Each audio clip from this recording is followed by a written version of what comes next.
Higher pension scheme, कौन करेगा pension fund में अतिरिक्त योगदान और किसे करना चाहिए नई स्कीम के लिए आवेदन, जानिए। कर्मचारी पेंशन योजना ईपीएस के तहत अधिक पेंशन के लिए आवेदन करने का विकल्प है और समय सीमा 26 जून 2023 तक बढ़ा दी गई है।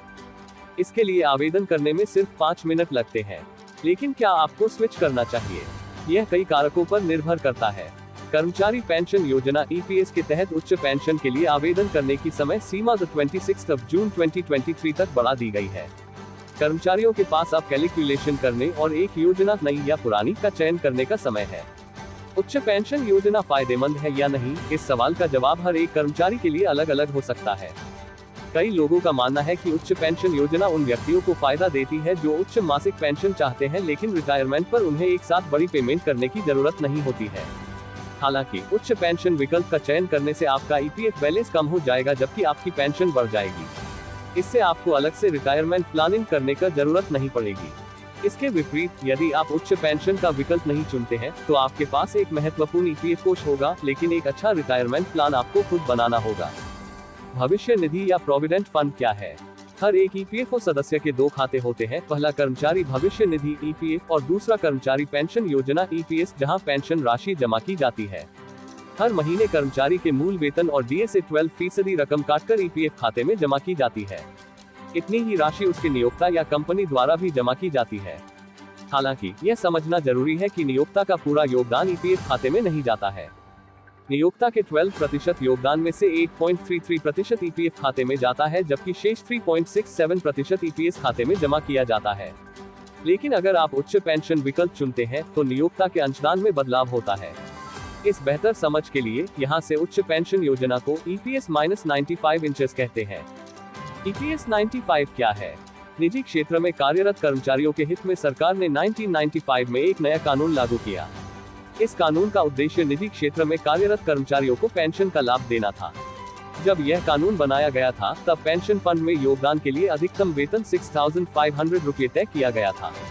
बाद में इसे बढ़ाकर 15,000 रुपये कर दिया गया, यानी इस रकम का 8.33% हिस्सा पेंशन फंड में जाता है। इस बीच 2014 में एक बदलाव किया गया, जिसके बाद कर्मचारियों को उनके मूल और डीए की कुल राशि पर 8.33% पेंशन फंड में योगदान करने की छूट दी गई। EPS-95 के लिए आवेदन कैसे करें? अगर आप उच्च पेंशन का विकल्प चुनते हैं तो आप उस कंपनी के एचआर विभाग से संपर्क कर सकते हैं जहां आप काम करते हैं।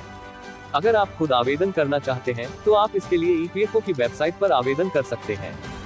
ईपीएफओ साइट पर आप 2 विकल्प देख सकते हैं। अगर कर्मचारी 1 सितंबर 2014 से पहले सेवानिवृत्त हुआ है और वह अधिक पेंशन चाहता है तो उसे पहले विकल्प का चयन करना होगा। वहीं अगर कोई अभी भी नौकरी पेशा है तो उसे दूसरा विकल्प चुनना होगा।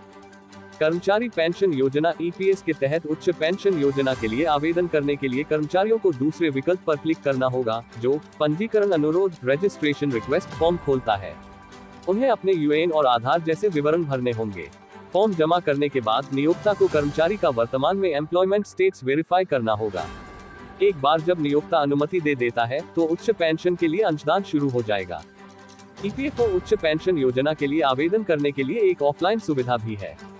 आप अपने नजदीकी ईपीएफओ कार्यालय में जाकर या उसी के लिए देश के विभिन्न हिस्सों में स्थापित कैंप्स में भाग ले सकते हैं। इससे लोगों के लिए फॉर्म भरना और उच्च पेंशन के लिए आवेदन करना आसान हो जाता है।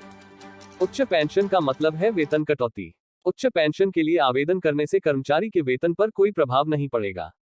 इसमें सिर्फ नियोक्ता या कंपनी के कंट्रीब्यूशन पर प्रभाव पड़ेगा।